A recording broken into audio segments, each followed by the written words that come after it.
Praise the Lord. இயேசு கிறிஸ்துவின் இனி நாமத்தில் உங்கள் அனைவரையும் வேதம் தியானம் வாக்கியம் நிகழ்ச்சிக்கு நான் வரவேற்கிறேன்.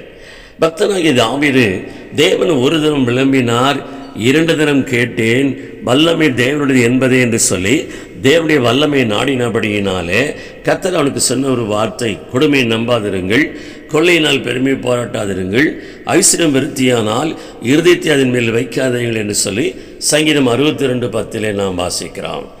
லூக்கா 19ஆம் அதிகாரத்தை நாம் வாசிக்கும் போது அங்கே சகை என்கிறவன் கொடுமையை நம்பினவன், கொள்ளையிலே பெருமை பாராட்டினவன், தன் வாழ்க்கையில் மிகுந்த ஐஸ்வர்யத்தை சேர்த்து கொண்டவனாய் காணப்பட்டான். ஆனாலும் அவன் இருள் சூழ்ந்து கொண்டது, அவனுக்குள் நிம்மதி இல்லை. அந்த நிம்மதியில் தன்னை விடுவித்துக் கொள்வதற்காக தேவனுடைய வல்லமை அவன் நாடினான்.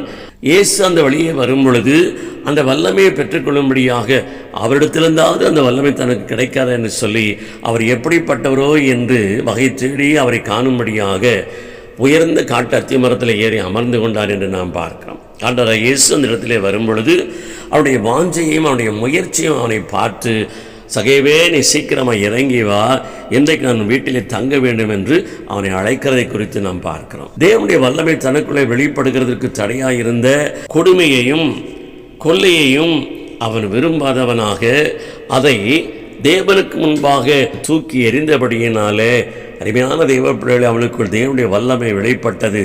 அவன் சமாதானத்துக்குரிய இயேசுவை தன் வீட்டுக்கு அழைத்து போனான் என்று நாம் பார்க்கிறோம். இன்றைக்கு நாமும் கூட நம்முடைய வாழ்க்கையிலே நாம் கொள்ளையினால் பெருமை பாராட்டுகிறோம், கொடுமையை நம்புகிறோம், அதனாலே சமாதானமற்ற இன்றைக்கு நாம் வாழ்ந்து கொண்டிருக்கிறோம்.